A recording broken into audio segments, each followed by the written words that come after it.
I should have turned on. Hi! Welcome! We are back. Hello, everybody. Hello, hello.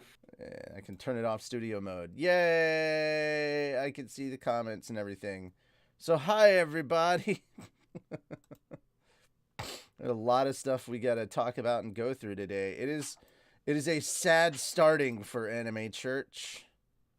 That is definitely a truth.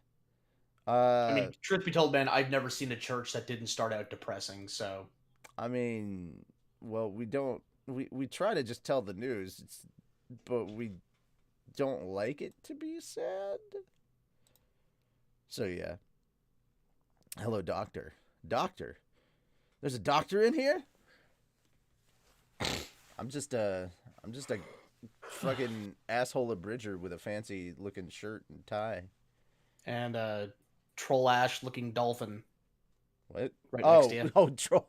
I was like, I don't have a troll ass dolphin in my room. I was like, well, too bad reality said no.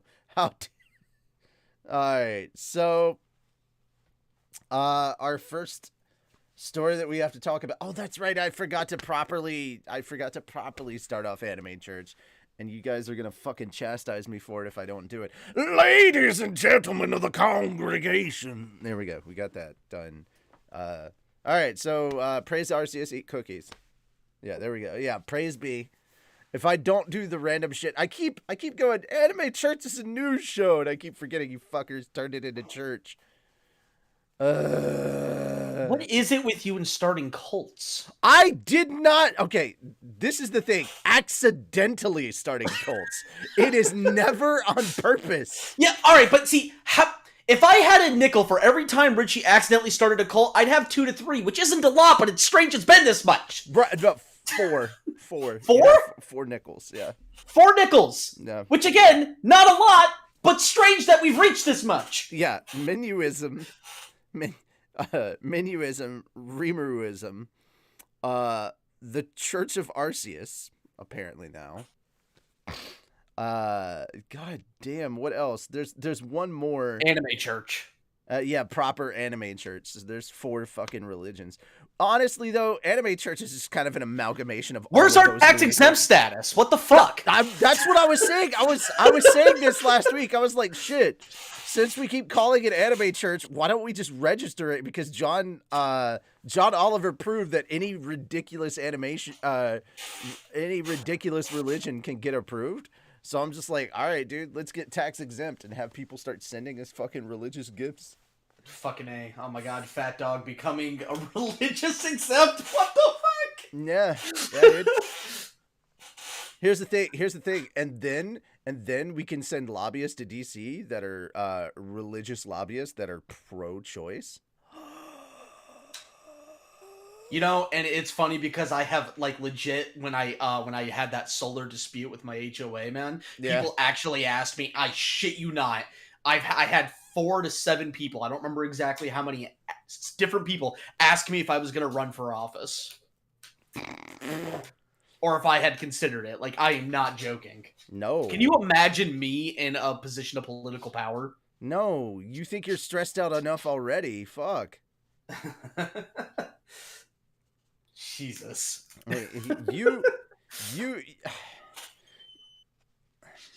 You work about as well under pressure as a block of TNT. Actually, I work pretty damn well under pressure, thank you very much. All the cases that I have are legit you exploding verbally. Listen, just because I get angry doesn't mean I don't get the fucking work done. Angy. You get angy. I get fucking pissed, but that doesn't matter. The fact of the matter is, just because I get angry over the situation doesn't mean I don't get everything done. To me, that is the definition of working well under pressure. All right. Just because I'm calling you a fucking jackass while I get the work done. See, that's the problem. That's why I don't think you'd make it in politics.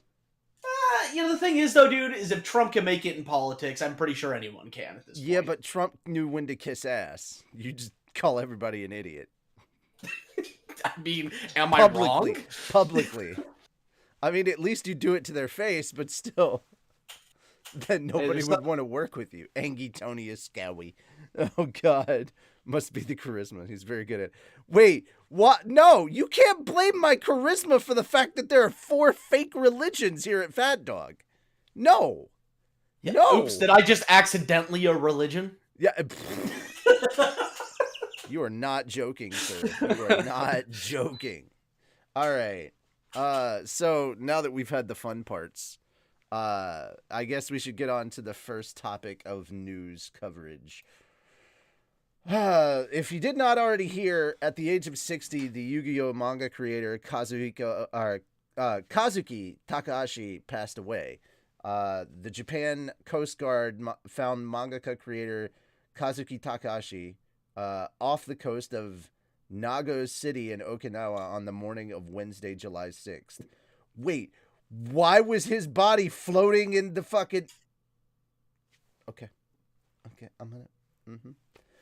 The Coast Guard found his body. Okay. Oh, he was equipped for snorkeling. I was like, oh shit, what kind of Yakuza debts did he have? That was my question. I was like, damn, because that sounds like some sleeping with the fishies kind of stuff. All right. Both the if he didn't have concrete galoshes, it's fine. It wasn't a mob hit. It wasn't the Yakuza. All right. Both the Coast Guard and police are currently investigating the events that led up to Takahashi's death. A person on a passing boat had called Japan's maritime hotline to report an apparent body floating 300 meters from, or 1,000 feet from the coast off the resort of Nago. The rest of it's just describing how long the manga and stuff has been on. Okay, so I knew nothing about the incident of his passing. So he went snorkeling and something happened. I'm guessing they're not releasing any more details than that. I'm gonna assume he had maybe a heart attack, or there was something that happened while he was out snorkeling and he just died at sea. That's all I can think. I mean, to be completely fair, I don't know what the wildlife situation is in that part of the sea, but I'm just gonna say it's lucky that they found the body, considering there's a lot of animals that could have eaten him. That's a good point. Yeah.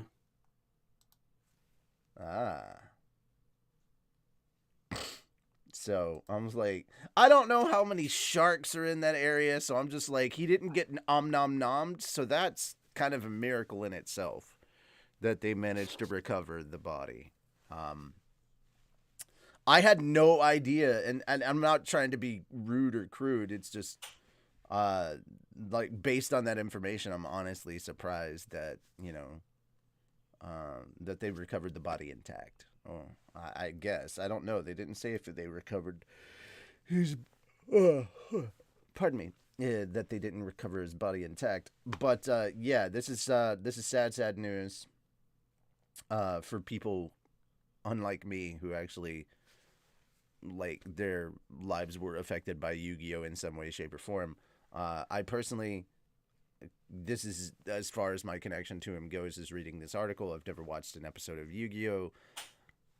I honestly haven't really watched the abridged. I know some stuff about it. Never played the card games, never read the manga. I have no connection to Yu-Gi-Oh! Whatsoever other than Little Karibo. Which is why I'm here today. Which is why you're here today. So go ahead, brother Tony. So, a lot of people may not know this, but yes, Artemis, not now. Go lay down. Sorry. So a lot of people may not know this, but Yu-Gi-Oh! is actually the reason, the direct correlation that Fat Dog became a thing. In fact, it's the reason we're sitting here right now. You guys, you may not know, you may not even know Richie as a result, because he never would have gotten on with Fat Dog. Him and I never would have met. It all stems back to Yu-Gi-Oh!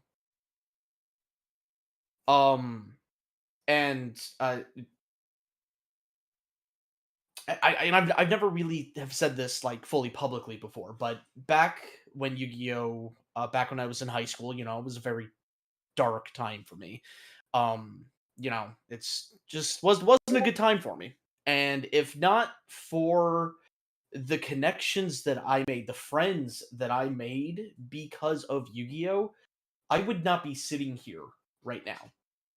I am I am positive that if I had not made those friends that did not pull me out of that dark spiral, I would have taken my own life at some point before my 21st birthday. Easy. And because of that, because of the connections and friends that I made through Yu-Gi-Oh, I'm here today. In a really strange, in a funny way, I would not even have like say I didn't that I wasn't in that dark place. I wouldn't have the job that I have today if not for Yu-Gi-Oh. I met the person who got me my current job because of my connections through Fat Dog, because of starting that channel. Because of a convention. Because of a convention. It all stems back to what he made, and Doger and I, the other founder of Fat Dog, we would have never met. We met through our mutual interest in the card game, through playing on an old website called Dueling Network.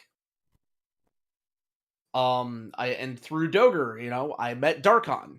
Through Yu-Gi-Oh, I got my start in abridging, and that's where it all started. We met our friends, the 14th number, Mikami. Mikami was the guy who he decided to host a one-shot abridged contest, and that is when Doger approached me to do a green abridged one-shot. And the whole reason he did that was because we had conversations and idle chit chat while playing Yu-Gi-Oh. It all stems back to that, Log Horizon, Slime, One Piece, Air Gear, Wind Waker, Log Horizon, Fully, Soul Eater, all of it, none of it would be a thing from Fat Dog if not for Yu-Gi-Oh. The influence that this game has had on my life and every single person involved with Fat Dog, by extension of the game and Fat Dog starting, cannot be understated. Just, and if our content influenced you in any way, helped you out of a dark time, or helped you cope, or helped you make friends through the general enjoyment of Fat Dog, then it's all Yu-Gi-Oh's fault. You've got Yu-Gi-Oh to thank. And it's just it's insane to think about it, And this is just one story. Imagine the millions out there that have like this level of connection because of this thing, everything I have, everything in my life today, everything is thanks, unironically, to a fucking children's card game. My dog, my cats, my girlfriend, my job, my house, Fat Dog, everything. All comes back to a children's trading card game. Well, when you say it like that, it seems silly. It does, and it is, but it doesn't make it any less crazy and any less amazing. Also true. Alrighty. So now we move. And Check. Can't forget Check. I can't say Infinity's Light because I don't know where Infinity's Light would be. No, Infinity's Light probably. I mean, honestly, Infinity's Light was its own thing that kind of got started. I don't know how the two original founders of Infinity's Light's kind of concept would have come up with it, but like I don't think it's necessarily that way. I think Infinity's Light would have still been around. We'd just been bouncing back and forth to try and find a place for it, is honestly where we would have been at. Alrighty. So from one sad story to another. Former Japanese Prime Minister Shinzo Abe was assassinated this week. So He died after being shot on Friday. And so the Japanese media, including NHK, are reporting Friday that former Prime Minister Shinzo Abe, 67, died after being shot while giving a speech in the city of Nara on Friday. NHK reported that witnesses heard what sounded like 2 gunshots while Abe was giving a stump speech outside of Yamato Sadaji Station in Nara City at around 11:30 a.m. local time. And then Abe reportedly collapsed. Police sources state Abe was likely hit from behind by gunfire. Dude shot him in the back? Are you fucking... Oh my god. Emergency personnel told NHK that Abe was taken to the hospital without vital signs. The disaster management agency stated Abe was bleeding from the right side of his neck and had internal bleeding in the left side of his chest. Police arrested 41-year-old suspect, I'm not saying name because we're not glorifying people like this, who lives in Nara City. Video footage from the incident shows authorities apprehending someone on the scene. NHK reports that Yamagami was a former member of the Japanese Maritime Self-Defense Force for 3 years until 2005. News reports state the gun used in the attacks looks to be handmade, but police have not confirmed in this if this is the case. Japan is planning to hold a House of Councilors election on Sunday, and Abe was campaigning for a local candidate in Nara. So he wasn't even campaigning for himself. He was campaigning for someone else. You know, and the thing is I saw some, like, they raided the guy's apartment, and I saw a lot of the stuff he made. Motherfucker was very clearly a fan. Like, dude looked like he was playing using the goddamn Fallout Workshop, like the shit that he made, like a fucking 9-barrel shotgun with a fucking iPhone attached to it or something. Like, dude, it was some crazy shit. Wow. Yeah. Keep in mind, guys, that Japan is not America. There are anti-gun laws in place there. So, like, this shit was not easy to come by. And as you can see, he had to make it himself because firearms are illegal in Japan. Only certain people may carry them. And they are typically military and police are the only ones allowed to have firearms. And it's not like every cop has a firearm. That's not how it goes. But yeah, Abe served as prime minister from 2006 to 2007, and then from 2012 to 2020. He stepped down both times due to health issues, and is Japan's longest-serving prime minister. Abe also famously cosplayed as Mario during the Olympic closing ceremony in Rio de Janeiro in 2016 to advertise the upcoming Tokyo Olympics in 2020, which, of course, due to everything that happened in 2020, was delayed to 2021.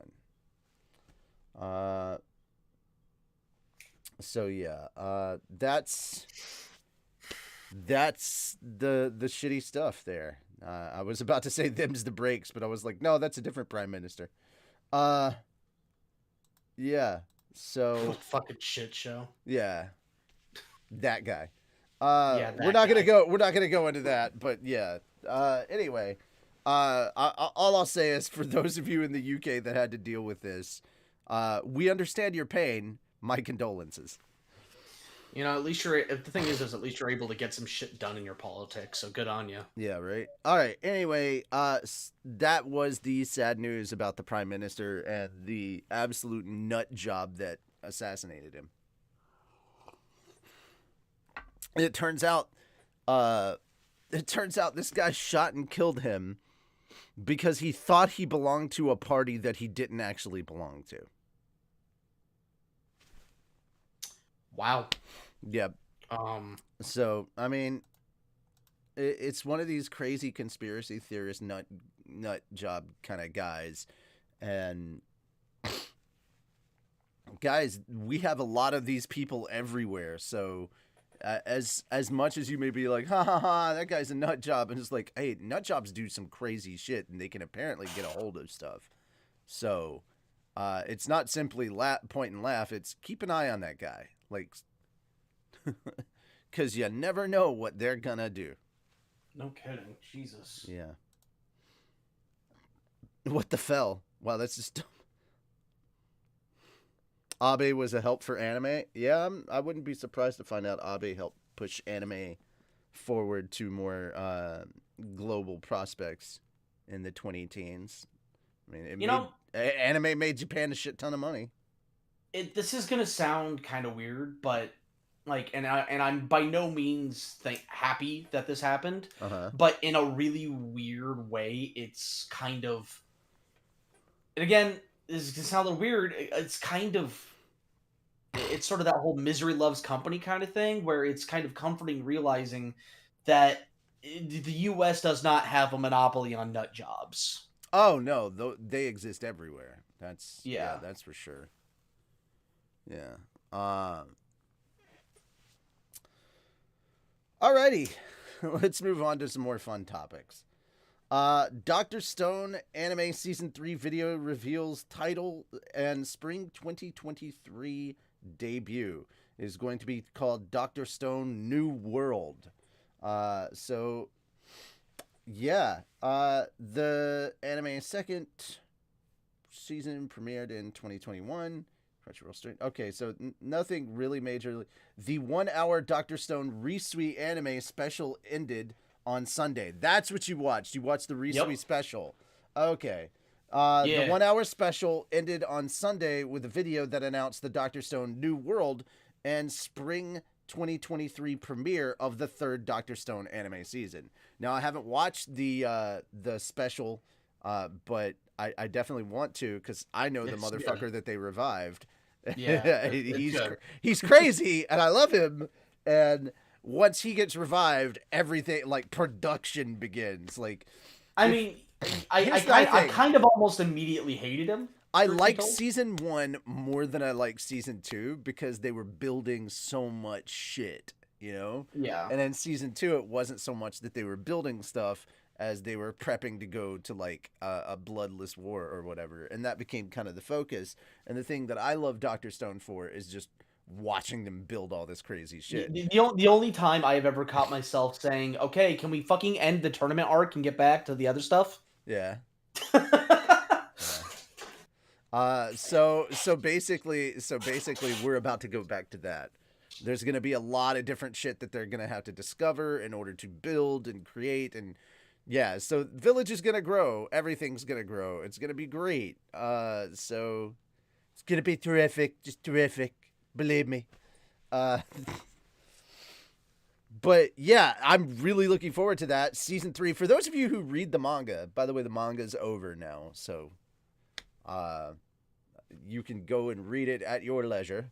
It's over on viz.com/Shonen Jump, or basically it's on the Shonen Jump website.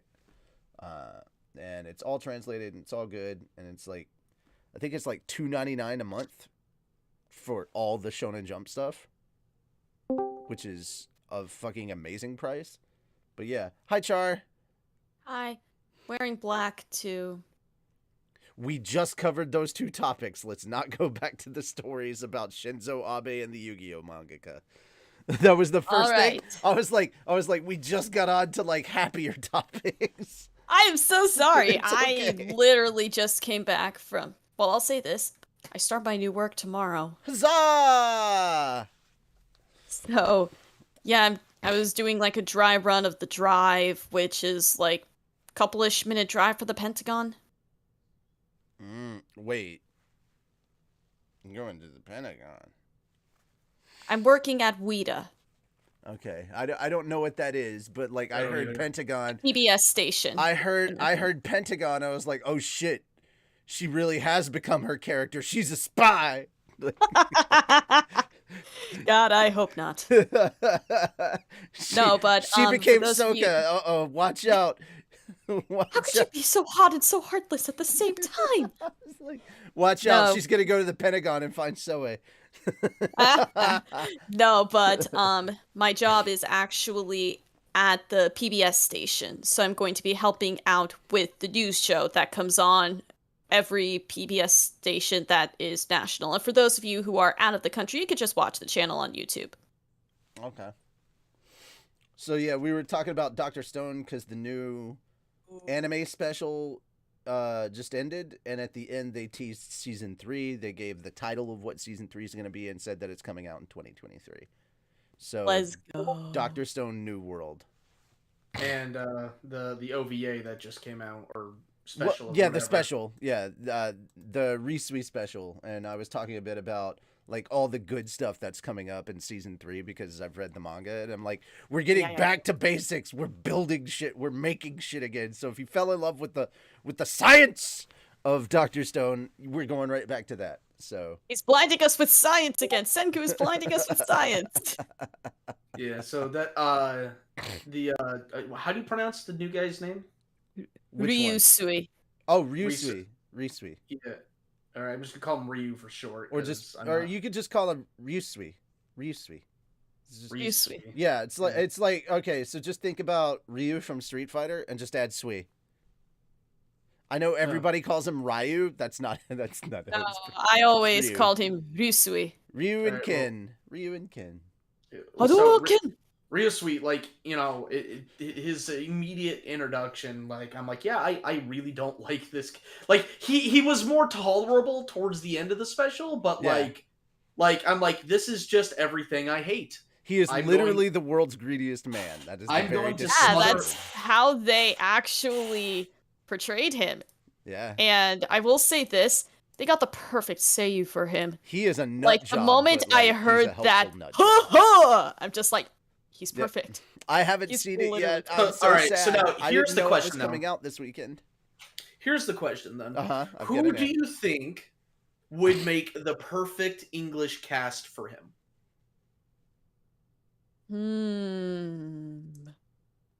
Based purely off of the character and what the Japanese dub. Crazy psychotic English.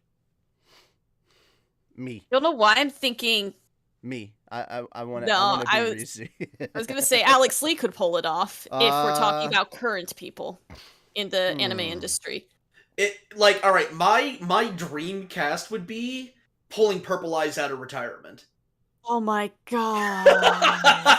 Tell me I'm wrong. I didn't know we were going with the Bridgers. I'd kind of love to see what. No, just the Dreamcast. So if you I'm just saying Dreamcast, 100% Dreamcast. I'd love to see Scott pull it off. Yes. Kaiser Neko. I would love to see him do that. He could. He definitely has the acting. I like taking people out of stuff that they are typically known for and placing them in completely opposite type characters. So I love the idea of Scott. Now with Purple Eyes, it kind of feels right because you've seen him play characters similar to that, and I'm like, that are very crazy and off the wall. That's a type. I want to see what Scott does because Scott plays a lot of characters who are not that. Yeah.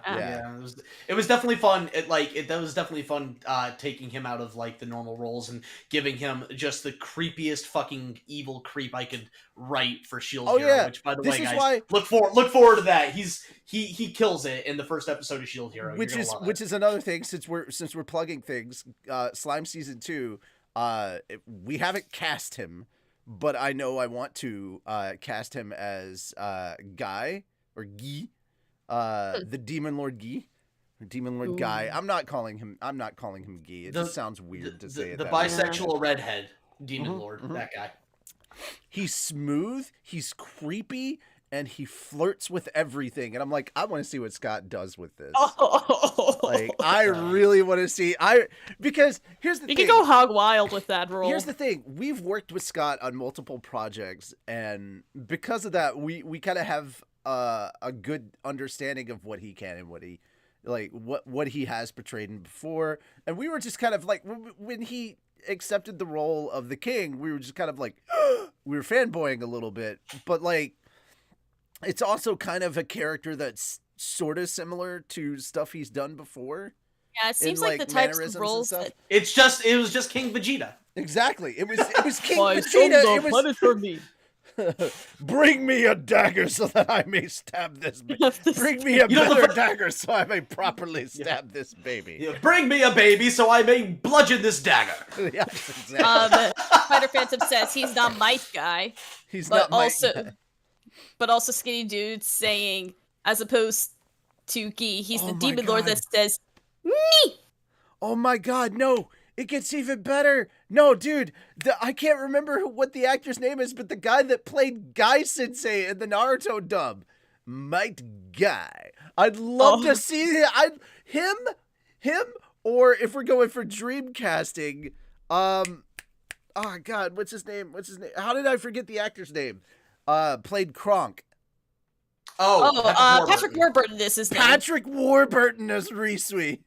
That would be funny. That would be so goddamn hilarious. Oh yeah, it's all coming. It's all coming. Oh yeah, together. it's all coming together. Yeah. So Let's the go. guy who was Let's go, Senku. the voice of Might Guy is someone named Skip Stelrecht. I would love to have that guy voice. And then, all right, but you know what? Since he's like a captain, Might also, Guy. maybe the meme casting of Johnny Depp. I mean, he needs work. Can you imagine? Because we are technically contractually bound at this point to do at least one episode of Dr. Stone Abridged. Like, it's the audience is literally expecting it. We just cast Johnny Depp and suddenly all the meme people show up.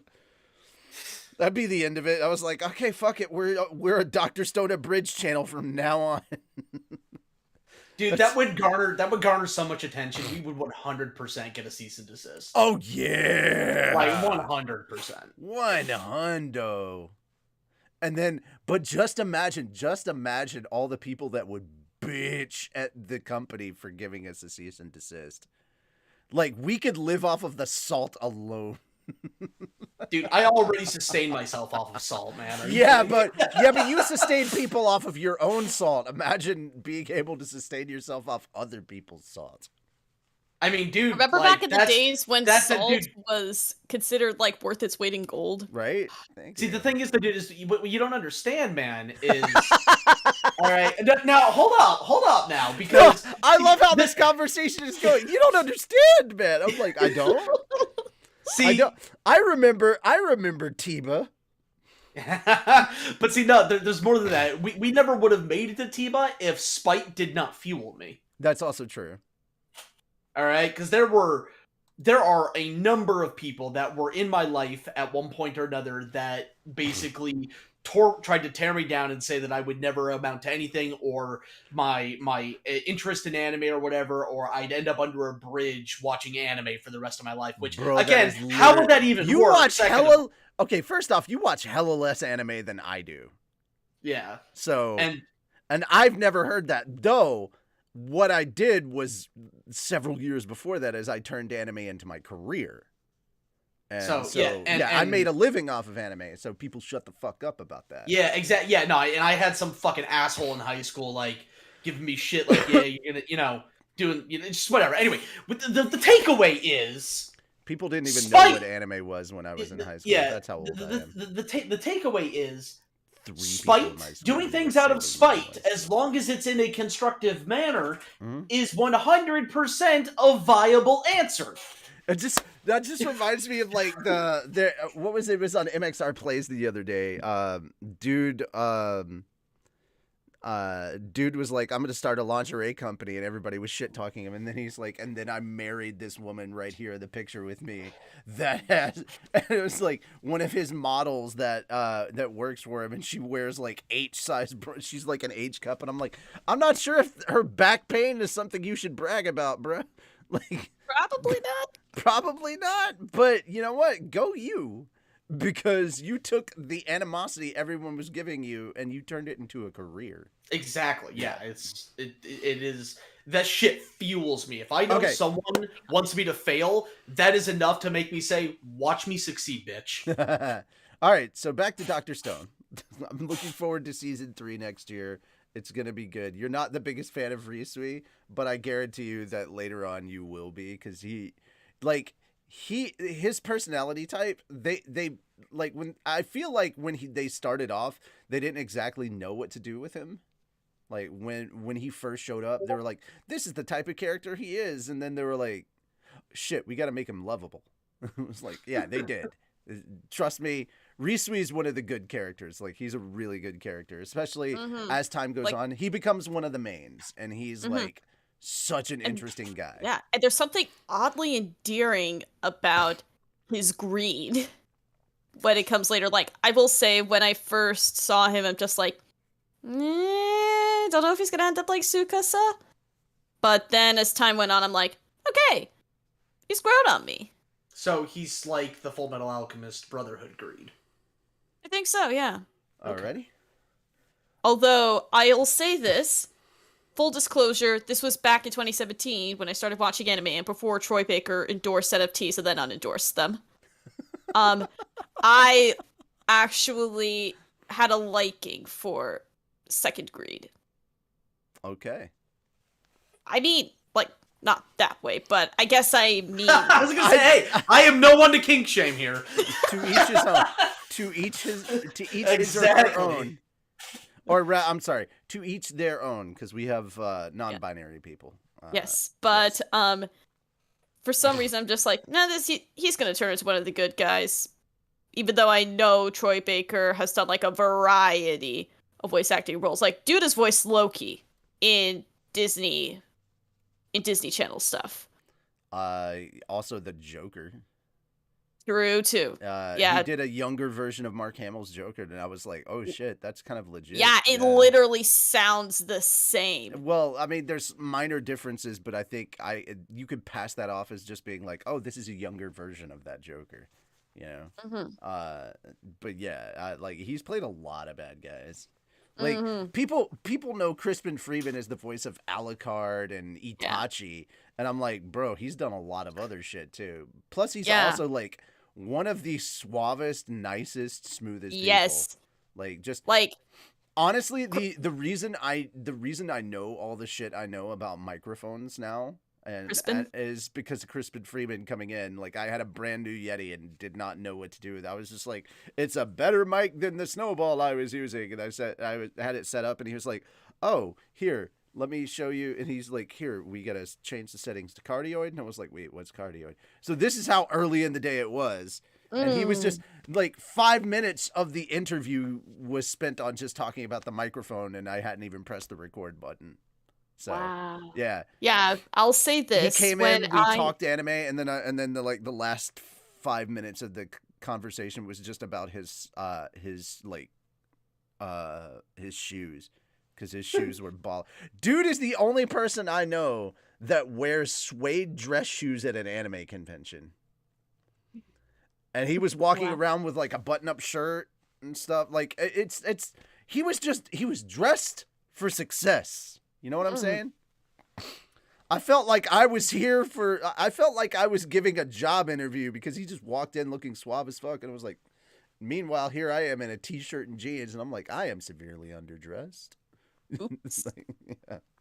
But Crispin's voice acting class was the first voice acting class that I took, and the first thing that he said that wasn't like intro and everything was voice acting is not just about funny voices, it's about the acting itself. And the whole class was essentially, let's get into the mechanics of the character, let's delve into what makes them tick. And we had scenes from, like, animated movies. Like, one person was doing something for Ratatouille. I did something from The Croods and Inside Out. But stuff like that, and it actually really helps. And I will say the same thing for writing. Like, when you're creating a character, you need to know... maybe I'm just getting this from the acting side, but... the person... Here's the thing that everybody kind of quote-unquote knows. They're like... Oh, what is the motivation? No, I don't ask that. I have never once, as an actor, ever uttered those words. It's never the thing is never what is the motivation. It's always why. It's a one-word answer. Why? And you don't have to ask the director. You don't have to run to other people and ask this question. You can literally, what up? You can literally ask yourself this because you're in the moment. You're in the scene. All right. This is how the person's acting. Why are they acting like that? Why? Because once you get to the deeper meaning and you get to the psychology, it's actually a lot easier to relate to that. And it's very true for writers as well. Mm-hmm. Man, context is important. Context, Heinkel. No, when you were saying why, all I could think of was no. People normally ask who or what. People don't usually ask who or what. Normally in a car headed to a wedding. Why? No, we're heading. I can't do Takahashi self. You're heading from the wedding. Okay. Yeah, we just finished. That's why I'm all sweaty and why I'm not wearing the jacket. Because you just got back from the reception? Yeah, we just finished the reception and everything. How was the food? Working on getting home. I just thought I'd jump in for a few minutes while I could. I don't know when I'm getting home, but thought I'd jump in and say Hi. How was the food? it was pretty good. It was a breakfast, morning wedding, so breakfast food. So Oh, tried quiche for the first time. That was interesting. You've never had quiche?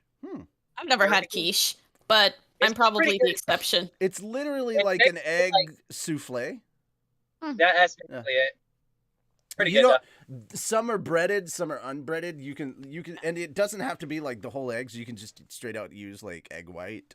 But basically, it's egg, vegetables. If you want to add meat, it's just kind of like you throw everything together and you just bake it. And Think like an omelet instead of folded. It's just all scrambled. Interesting. it's you could think about it as an omelet cake with filling. Sounds Yeah. delicious. Yeah. That's even better. Yeah. So typically, Phantom, what time is it by you, and why haven't you had breakfast? I haven't had breakfast either. I woke up like I typically don't eat breakfast. I Good woke for you, up- it would be lunch. I woke up like an hour ago. I have not had breakfast. And then there's me being crazy, waking up at 6:30. Why would you do such a thing? Yeah.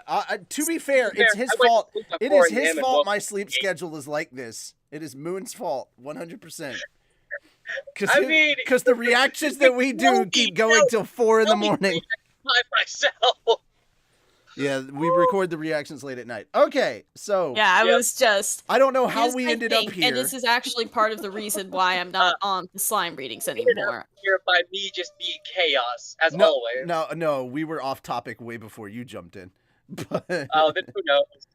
yeah. All right, so we can now move on from Dr. Stone season 3 news, and we will talk a bit about Ken Akamatsu winning a seat in the Japanese House of Counselors. So yeah, mangaka Ken Akamatsu, best known for Love Hina, Negima, and UQ Holder, is now officially a politician. Cool. Yeah.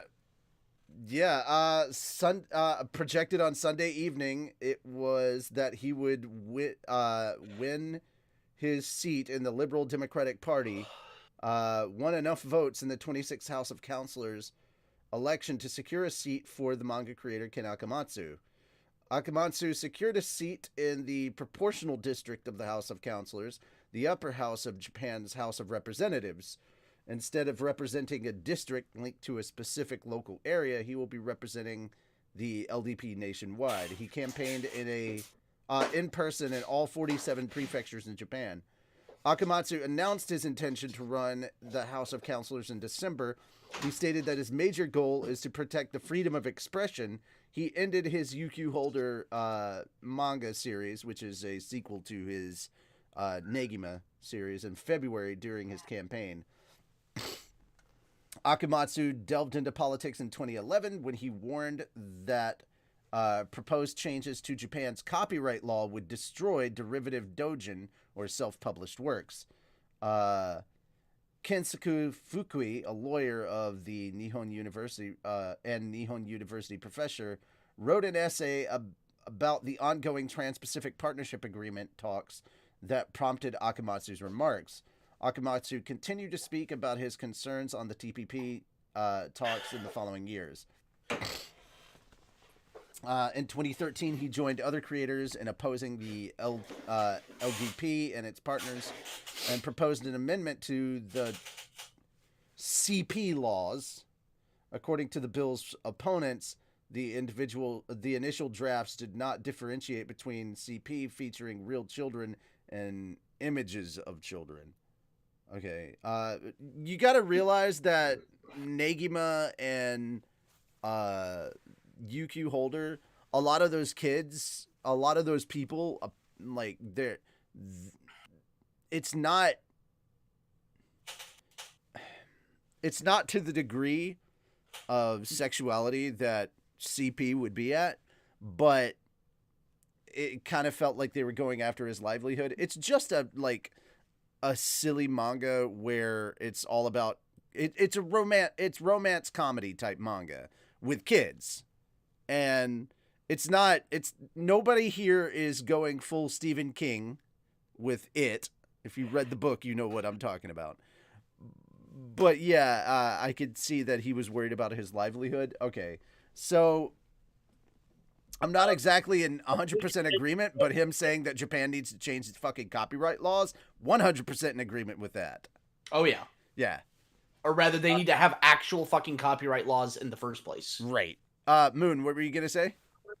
Yeah, I was gonna say I'm gonna go ahead and sign off. We still got about like 20 minutes of driving and then some. But Right. I'll try to join in if I can. If y'all are offline by then, We've got two more stories, yeah. Yeah. So I'll catch y'all later. All right, bye. But yeah, technically the majority of the characters in his works are underage. I don't know if they're necessarily underage by Japan standards. I don't think they are. It depends on where you're at. I don't think they are. I don't think they are. The different prefectures have different. Yeah. Okay. Yeah. So it's very much like the states. Yeah. It's very much like different states have different legality. Yeah. But typically, I think the age of consent over there is like. The average is 16. The average is 16. Okay. Most of the ones that are here are like 15, 16 from my knowledge and recollection. So. Anyway, let's see. In 2019, Akamatsu and the rest of his Japanese Cartoonists Association formally expressed their concerns on a government subcommittee's plan to expand the scope of copyright law, downloading anime images, illustrations, and photographs that are illegally posted to personal blogs and Twitter accounts that would also have been illegal, as would copying and pasting song lyrics. The proposed change would not be limited to directly downloading images themselves. Taking screenshots of illegally uploaded media would also be against the proposed new laws. This year, Akamatsu characterized criticism for the global gender equality organization, UN Women, as external pressure to regulate Japan's freedom of expression, especially for manga, anime, and games, and added that such pressure is not new. He elaborated that such regulations need to be approached with rationality and not be obeyed simply because an outside party is demanding it. Akamatsu's definition of external pressure does not necessarily mean outside Japan. He used the removal of PSAs featuring viral YouTube Tojo Linka as an example. I don't understand who Tojo Linka is, but okay. He's been around for a while.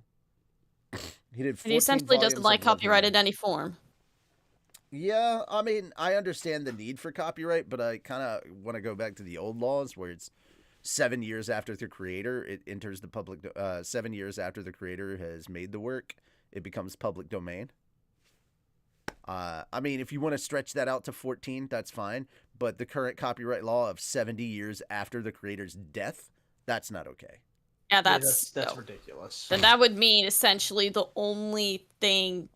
If you don't like that copyright, you can blame the House of the Mouse because they pressured Bill Clinton into signing it. Yep. And it never. And just when I thought Disney was doing well. Here's the thing: it never would have gotten that far if Reagan hadn't been president. Oh yeah, no. Out there. So all these people that you hear, that you hear from both of these parties, like, oh, our president is the this and the that. No. A large portion of why things are the way they are now is because of things like that. No, we're just talking about the copyright side of things. If you want to know why the economy has been falling off of a cliff, look up Bill Clinton Glass-Steagall. All right, there's some but it all started with Reagan, though. That was the beginning and the end. Yeah, most of it started with Reagan. Reaganomics was trickle down is a fucking myth. Also, well, it started even trickle before down, there. More like stay up here and not give anything to anyone else. It started with the 70s. It started with the Supreme Court in the 70s when they legalized bribery. Oh, and made corporations people. Yeah. Ridiculous. All right, so President Walt Disney Pepsi Comcast, anyone? You mean America Coke Zero? All right. I'm sorry, I love the way Kellen Goff delivered that in Hellsing Ultimate Abridged episode 10. And I didn't realize it was Kellen until much later.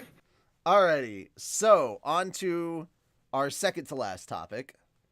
Ranking of Kings Anime 2's main leads, Minami Hinata and Ayumu Murase, diagnosed with the Rona. Oh.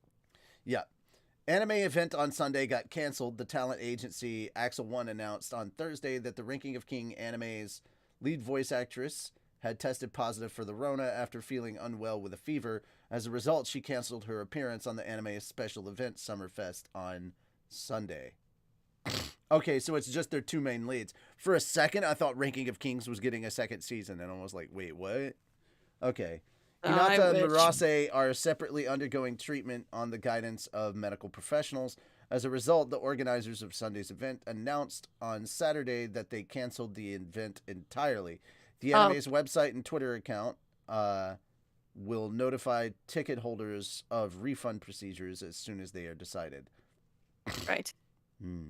For those of you who haven't seen Ranking of Kings and want to know who the heck Murase Ayumu is, if you have seen Haikyuu, he's also the voice of Hinata. Yeah. And he's also the voice, if you have seen the craziness that was Devilman Crybaby, he was Ryo. I knew he AKA looked familiar. literal Satan. Spoilers. But yeah, that's where we are. Boji and Kage are the two voices that they play. So, oh man, I fucking love Boji. I really should watch Ranking of Kings. And then, of course, the final thing, now that the trailer's actually out, and I can talk about it, the trailer, which came out like an hour or two after Anime Church last week, for Season 2 of Mushoku Tensei dropped. And we're super excited. Oh yeah, I saw that. By the way, guys, if you have not checked it out, we finished Volume 14 of the light novels yesterday. So we now move on to Volume 15 next week. And I'm super stoked for this because we just got past Turning Point 4. And like, Turning Point 2 in the anime was crazy. Turning Point 1 was crazy because that's where the teleportation incident happens. And then 2 is Orsted. And then you get 3 a little bit later on. That'll be Season 2. I was surprised, and I'm going to go over this a little bit now that I've seen the trailer. If you have not seen the trailer, I will tell you, go ahead and head over to the Crunchyroll Collection YouTube channel. They have it there with subs, so you can see it for yourself. The animation is just as good as the series that preceded it, which was highly praised, because there's only 2 series that are being worked on by Studio Bind, and they just started the other series that they're working on. So for all of Season 1, I've heard somebody go, oh, that's not the only anime they did. Here's the thing. This studio was founded to make Mushoku Tensei. And during Season 1, that was the only series they were working on. So I was right. You were wrong. Suck it. I'm sorry, but like, when they come in shouting all this shit, I did my due diligence again to make sure. And it turns out what I said was factually correct. They didn't even start. They're in pre-production of a new series. It's not even in production yet. They're still working on Season 2. So Season 2, which they've been working on for over a year, they've been doing that by itself. They just, because they were making so much, they actually got enough clout and income coming in because of Mushoku Tensei, that they realized they had enough to do another anime. So they're not one of these big studios that just is working on like 5 or 6 different series. Yeah, right. Yeah. But because that's the other reason why Mushoku Tensei looks so good, because they're only focusing on this one show right now. Or at the time of Season 1 and most of Season 2, apparently, that their full animation staff is dedicated to this one series. And when you are fully focused on one task instead of 12 different others, it's a lot easier to animate and make it look damn good. But anyway, the trailer came out, and if you know what content they're covering, That is the most spoiler-filled trailer I have ever seen in my life for an anime. Here, I thought it wasn't full of spoilers at all. Like, And when I think of anime trailers, I just think of, oh, this is gonna be in it. This is gonna be in it. Like, if you think about the Dragon Ball Super Broly trailer, they it was just like... they literally showed moments from the very end of season 2. Yeah. Because I know how many books they're covering. They showed shit from the end of volume 12. I thought they were going to show some, like, I was happy to see that they were including volume 7 because volume 7 of the light novels never happened in the web novels. That was something that was added. They added a whole new volume. So they're showing that. They showed a bunch of the, like, there's a lot of stuff that happens in the North for everybody that's like, well, where's Aerith? They didn't show Aerith. So I was like, yeah, they didn't notice that. Funny. If you checked out the light novels, you'd know. You would know. Why? Aerith doesn't come back until the next light novel that I'm reading. So it's been 9 light novels until Aerith and Rudius reunite. So if you're standing for Aerith, it's going to be a minute. And that's not like major spoiler. Like, stuff does happen with Aerith. Aerith does have stuff in the story.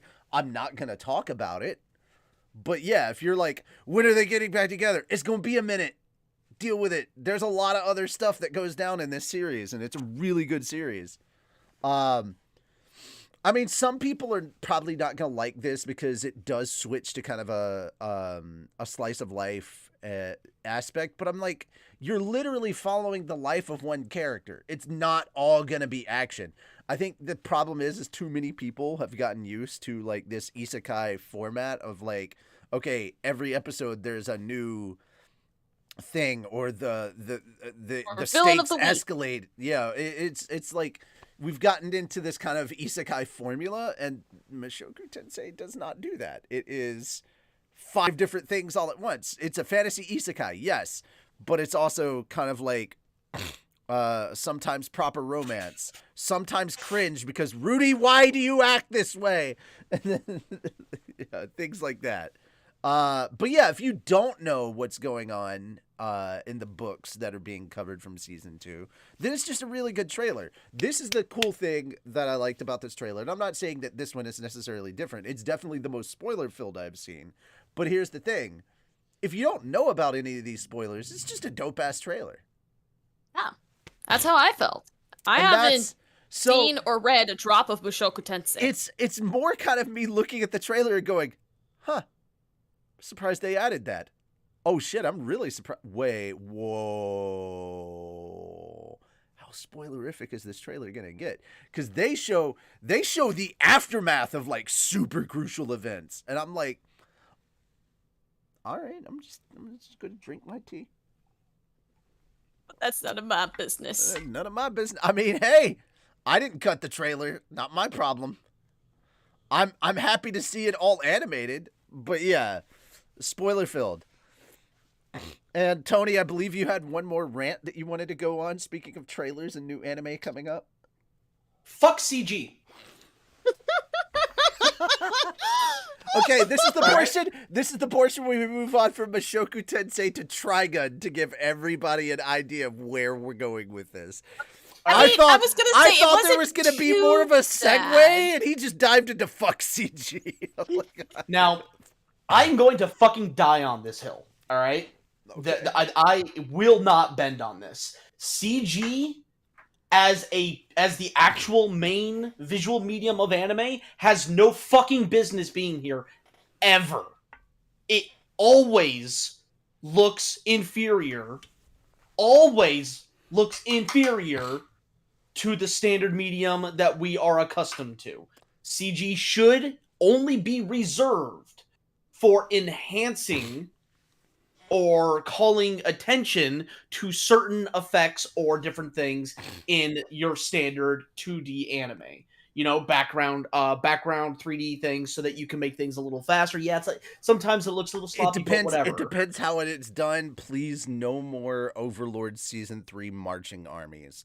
No more. Now, with the you don't want to see the cute goats anymore, please. Not the goats. The goats. That was a great use of that. The goblins. the goblins were so poorly animated. Yeah, And no, the I fact agree. that goblin army that they were all marching that way, I'm like, bro, this seems so awkward. This is Yeah, like, no, this is see, wrong. the use of CG for the goats to help emphasize how out of place and otherworldly they were was That a works. beautiful use of the CG.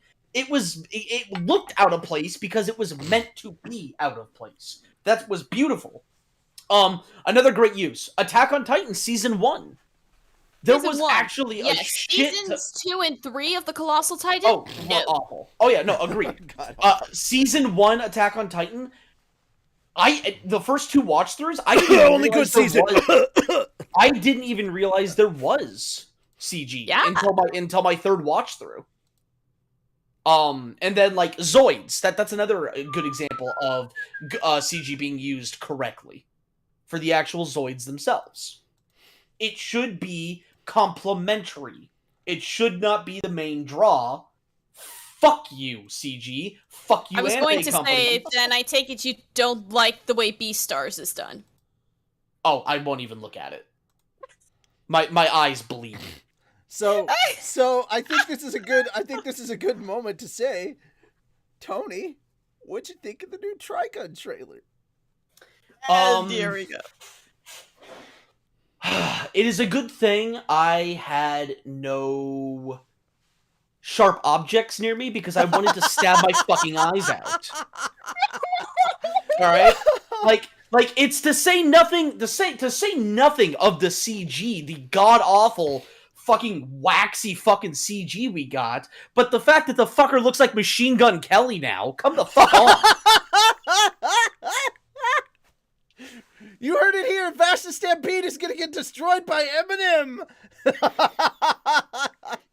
Dude, Eminem beat his ass so badly he had to move to another genre of music. He had to move to another anime entirely. Like, he was in One Piece for some time. So yeah, it's just they exist in anime. Vash is now Machine Gun Kelly, and he had to move to CG because he was afraid of God Enel, who is basically Eminem. like seriously, like, and the fact that they changed his iconic hairstyle and his iconic glasses. The glasses are more so acceptable, but the iconic hairstyle, that there was an actual story reason that he had the hairstyle that he did. Has it always been that way, or could this be before he had that? Before he decided to have that hairstyle? When him and his brother had the exact same, they're twins. They had the exact same hairstyle. It's been a long time since I watched Trigun. Yeah, no. So I'm explaining. They had the exact same hairstyle as children. Rem gave Vash the hairstyle that he's known for because it reminded her of her dead boyfriend and or husband. It's kind of ambiguous. Anyway, so Vash decided to keep said hairstyle. Now, to my understanding, and I could be wrong, and if I am, then I will retract this point. But to my understanding, this Trigun is not the follow-up of the Trigun that we currently have. It is a prequel. And if that is correct, then this new hairstyle is unacceptable. Because he had the hairstyle he did because of his love for Rem. Now, after the ending of the Trigun that we have, he sort of comes to terms with, hey, Rem is gone, I can't keep trying to live up to this ideal and start living my life for myself. If he changed his hair then it'd be like, okay, all right, I can understand that, because he's kind of trying to live his own life now, he wants to be his own person. Fine. But if this is a prequel, if I am not mistaken in that respect, then they literally changed it for no other reason than to change, and that's stupid. Which, again, is to say nothing of the actual shitty CG. Right. Okay, Tony, I just saw, this is what one of the reasons I follow Reanimated on Twitter is because they sass their own commenters, and I was like, Tony will like this. Tony will like this, yeah. Let me take a look at this. Yeah.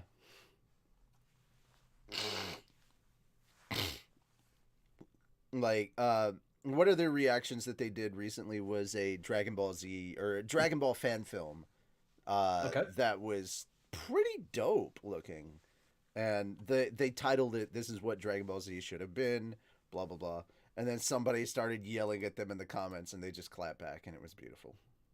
Yelling at them saying Dragon Ball Evolution was the best, or probably not. No. No, they were defending Dragon Ball Z. They were defending Dragon Ball Z, and then... You know, actually, on the topic of defending anime, I need to say this. All right, listen, people. Just because you criticize something does not mean you fucking hate it. Yeah, people, you need to stop acting like if someone is criticizing something you enjoy, you need to stop treating it like a personal fucking attack. I'll say this: there are good critiques and bad critiques. Here's like the thing. Here's the one thing, thing guys. that I've. Oh, go ahead. I was going to say one thing that's been happening is I've been listening to some music recently that I haven't been exposed to, and I'm like, oh, this is very interesting. This is that. It sounds a little bit like that. That's a critique. That's not just me slamming it outright and saying, this is absolutely horrible. That's not the only critique in the world. Right. I love Log Horizon. Wouldn't have abridged it if I didn't. But I despise season 2. Like, the second half of season 2 is annoying as fuck.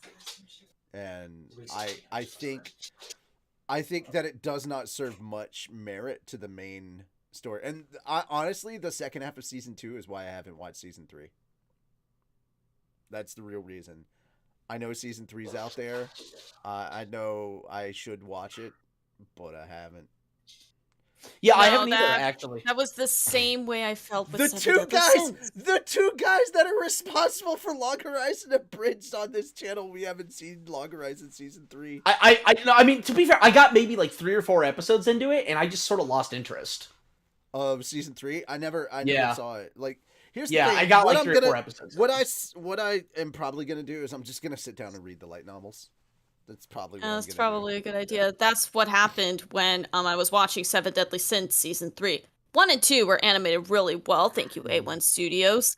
Versus seasons 3 and 4, Studio Dean fucked them up royally. Oh, that's because it's Studio Dean. Yeah, I'm not surprised. I know. By that. Yeah. It's just there was one fight scene and I'm like, okay, they're gonna do well in the fight versus where Meliodas fights Escanor.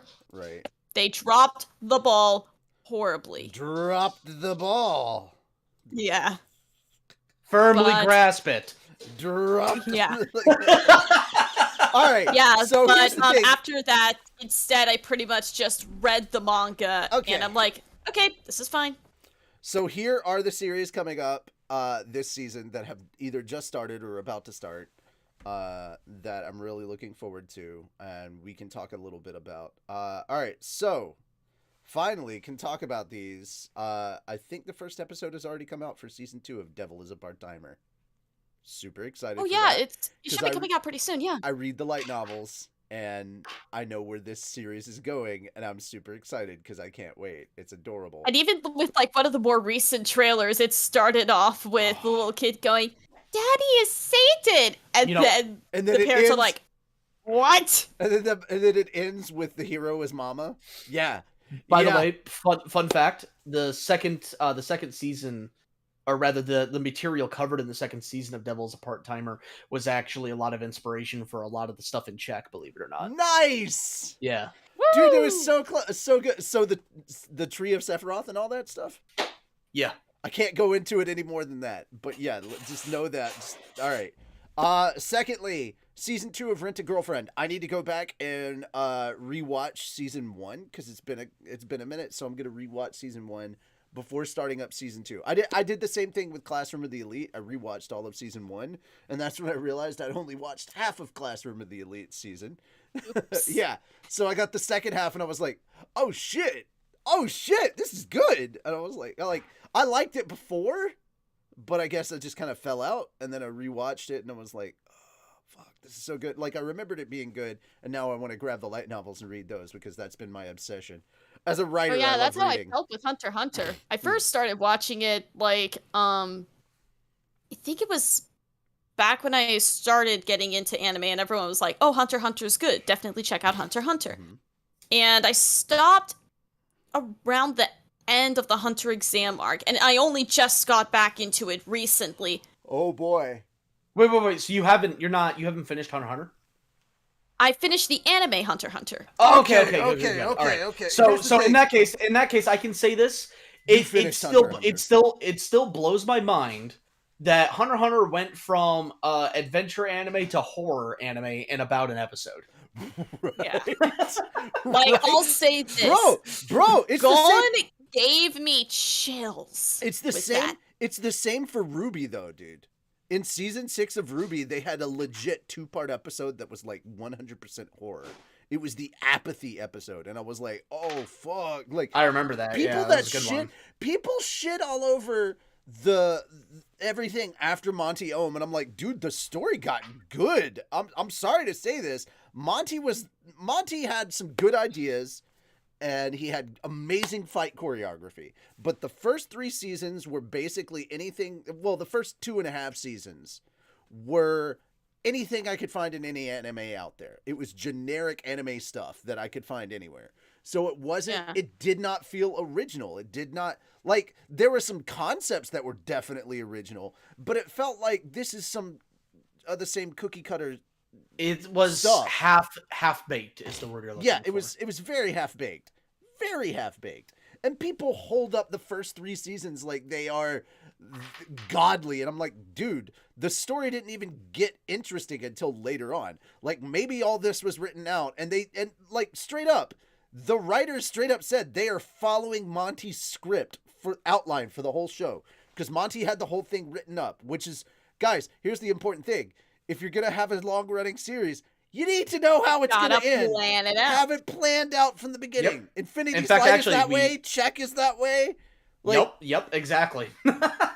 We know how it's going to we know how it's going to begin. We know how it's going to end. Hell, we got a spin-off just in case. Yeah, right.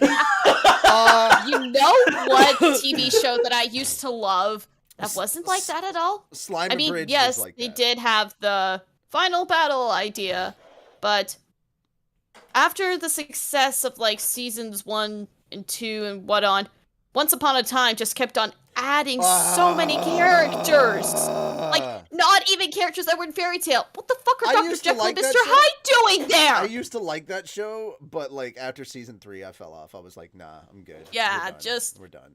I think the thing that lost me the most was Peter Pan being Rumpel's dad. Just like the best thing to come out of that show is the fact that Prince Charming and Snow White in real life actually are married. That's cute. Yeah, Prince Charming and Snow White are actually like legit married at IRL, and I was like, all right, that's that's really the best thing to cute. come out of there. Yeah. Also, it helped me discover who Robert Carlyle was. Robert Carlyle is an amazing actor. Rumpelstiltskin. The guy that played Captain Hook was fucking phenomenal. Yes, it was. Yeah. I mean, there's been a lot of actors that have gotten a break because of that show, so I'm not gonna hate on it too much. But all right, so back to basics and anime. All right, Overlord season 4. I have watched the first episode. Not a lot happened. Nope, definitely not. But I'm looking forward to more because I want to know where things are. Well, I did like the ending of it and where he wants adventurers to go with things. Like I like the concept of where of what they were talking about with adventurers. That's you know, are we allowed to speculate here, or I don't want to spoil it for people because the episode just like literally no. I mean, I have a speculation for a character of something that I expect one of the characters to do in the future that doesn't really have anything to do with the first episode. It's just because I recently rewatched seasons 1 through 3 in preparation for season 4, and I had kind of a realization that I think in the writer side of me is like, ooh, I bet this is going to happen. Are we allowed to speculate, or is that like, we're getting a little, you know? Well, here's the question. If you speculate and it turns out to be true, is that spoiler? No, that's godly. No, it would just be like you going, I can see the future! Yeah, exactly. Did your species miraculously repopulate? So anyway, Gohan becomes the strongest in the universe. Still doesn't do crap. So am I allowed to speculate here, or am I? Is that a no-go? I think that's kind of a no-go. It's like I'd say it's a gray area that I don't know about if we could tiptoe through. Well, because like I've not read any of the light novels. I'm pure anime, so gotcha. So I haven't read the light novels either, but I've gotten some news on stuff like in season 3 there was that girl that was part of the adventuring crew that fought against Ainz, and she was doing. Oh this yeah, to get money to the save her one that sisters. was the one that was voiced by Megami. Yeah, the one to save her sisters, right? Yeah, yeah. What happens to her sisters in the light novel afterwards is horrible, apparently. I do actually know what happened to her in the light novel. That changed. Yeah. From the animated light novel, and she got off easy in the anime. Yeah, she apparently. All right. That's the only thing that I know. But I just all right. This one speculation. I won't go too into details. It is one sentence. Okay. Albedo is going to betray Ainz. That is my prediction. Huh. She loves Bone Daddy too much. No. Yeah. See, that's it. That is exactly why. It is going to turn into, I love you so much that I want what's best for you, even if you don't. Just like, bitch, you don't know what's best for me. Anyway, all right, so next series up, I have to catch up on the movie and the specials and the OVA, but Made in Abyss Season 2. You are out your damn mind if you think I am not watching that series. I just got to get caught up. I recently got High Dive so I could watch Made in Abyss. That literally the only reason I have it is so I can watch Made in Abyss. Because that show is worth it. Absolutely worth. Have begun. I have watched the first episode of season 2 of Classroom of the Elite. If you have not checked out that series, please do. It's very good. Yeah, I need to. Oh, it's so good. Haven't checked it out yet, but season 4 of Danmachi just started. Yeah, actually, Ash and I are working our way through the 3rd season right now. Ooh. So, in preparation for that, cause, literally, this is not spoiler because they posted it in the trailer at the beginning. It's we haven't seen the trailer. Yeah. It's been several months. I'm considering it not Has it? spoiler here. Okay. Yeah. And it's not like major spoiler. It's just that the way that they announced season 4 was that they changed the 3 on his back to a 4 on his back, because in season 4, I think if it doesn't start off with, it's pretty close to it, he reaches level 4. Oh, well, I mean, yeah, I knew that was Yeah, exactly. It's not like a major spoiler. I know math, bitch! 4 comes after 3! 1? Yeah, it's like, can't you count? 1, 2, 10!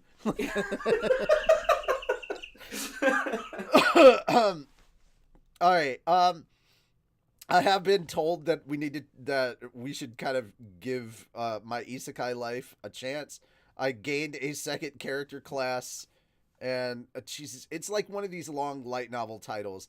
Basically, it's like a dude with a bunch of different slimes that he controls. One has an eye patch, another has a mustache, and I'm like, and everybody's like, you should see it because this man controls Rimuru, and I'm like, he does not control Rimuru. See, now, I think it would be funny if it was, like, actual role reversal, and instead of an actual person, it was a goblin controlling a bunch of slimes. I mean, total to role be fair, reversal. no, that's not a role reversal. That's how fantasy stuff usually happens. Goblins are above slimes. Yeah, but I meant role reversal in the sense of, like, when compared to, Like slime. Slime, yeah. Also, guys, don't forget, new volume of Mushoku Tensei is coming out this week on the 14th. So I believe it's Thursday. Yeah, Thursday. New volume of Mushoku Tensei comes out, volume 18.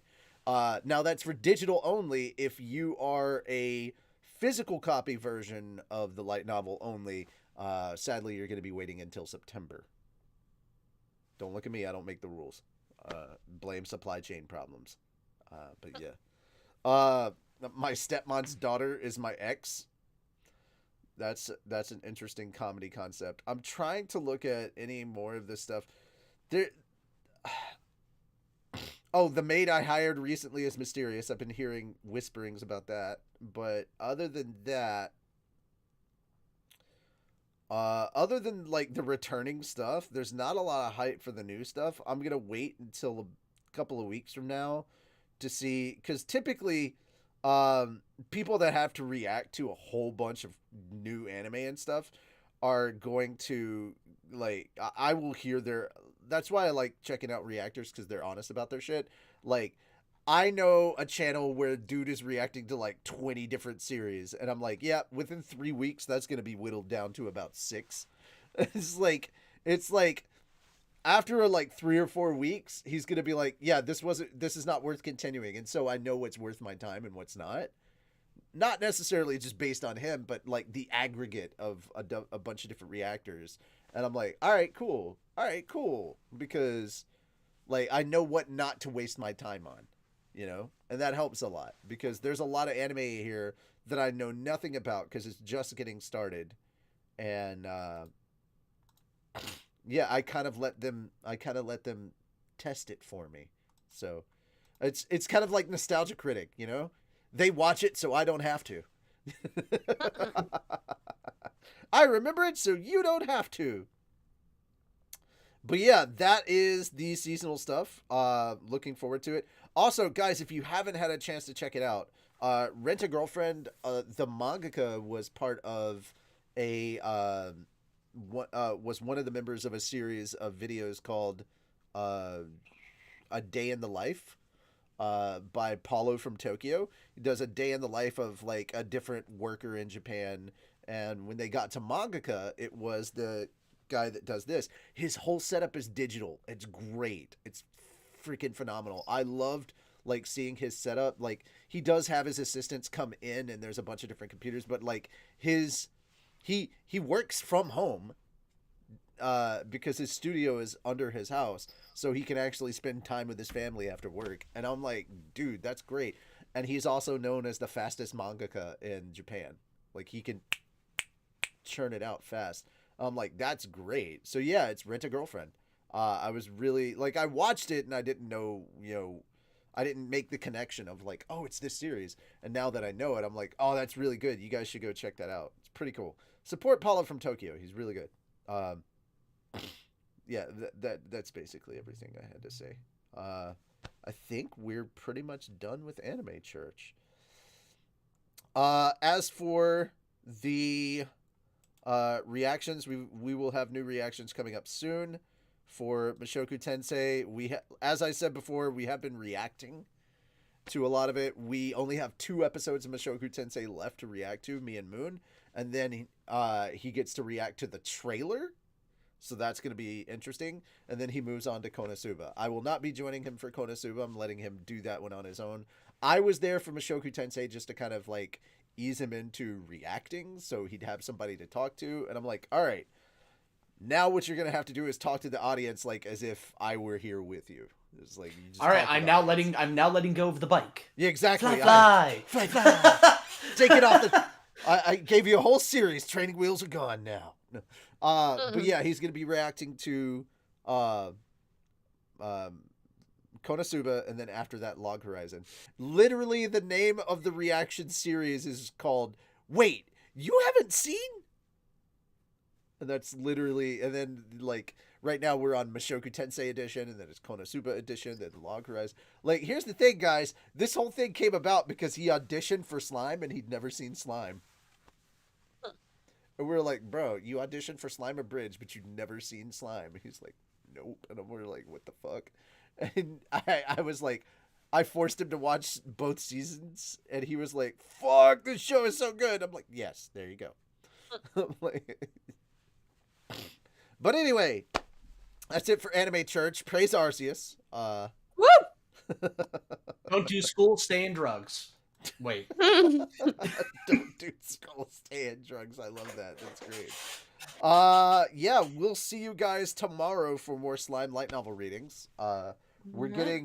We are finally getting toward the end of Volume 6. I can't wait till we get to Volume 7 because there's so much good content to cover in that. The manga still has not passed Volume 7. They're getting close, but they're not there yet. And just on a side note, guys, we are trying super hard to get the art streams back, but work be crazy.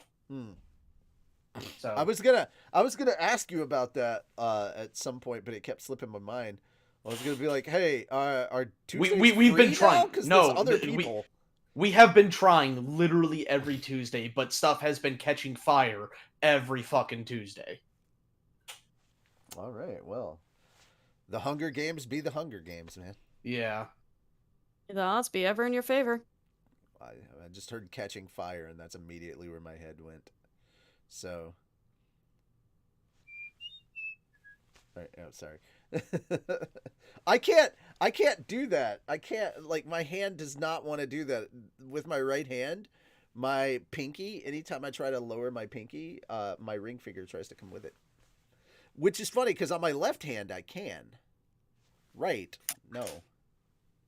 I used to say, may the odds It be in your looks like favor this. before every exam. Looks like that. No, I could do this one too. This is completely different than That's Hunger easy. Games. Yeah. Live long and prosper versus live short and suffer. See, I'm doing the shocker. I can't do anything else. See, here it is. Here it is. You do it like this, and then you turn it around like you're about to backslap somebody. Live short and suffer. Yeah. All right. No, that just imagine Spock saying that. You shall not live long and prosper. Live You short. shall live short and suffer. It's like the Vulcan finger. You know, live Yeah. short and suffer. Also, you guys know how the regular middle finger works. You know that this is the way to flip someone off in the UK? Yeah. Oh, by the way, ladies and gentlemen, if you have not gotten a chance to, go see Thor: Love and Thunder. It was a lot of fun. And Okay. the screaming goats. God, you could tell that Taika had a lot of fun with with this one. It's definitely more comedy than Ragnarok, and that might not be your thing, but it's good and I love it, and I gotta give it to him. I thought that Christian Bale was great as Gore the God Butcher. I really enjoyed him. Yeah, that's I don't want to get into spoilers. I just want to say that if you got the chance to go see it, please go see it. 4 only comes after 3 sometimes. See if I'm available. I saw over the weekend to watch Cody's it. comment. 4 only comes after 3 sometimes. Oh yeah, if you get the chance, go see it. It's really fun. And screaming goats, yeah. I thought I heard in the background the screaming goats, and I was like, oh god, I can't get away from them. But yeah. No, that was Asha. Oh, she sounded like a screaming goat. Wow. What are I you can feeding hear her? I can hear her laughing. As I in the impersonate the screaming background, goat. All right. You guys have yourselves a good one. Praise Arceus, eat cookies, and we'll see you all Woo! tomorrow. Bye-bye. Bye. Also, fuck CG.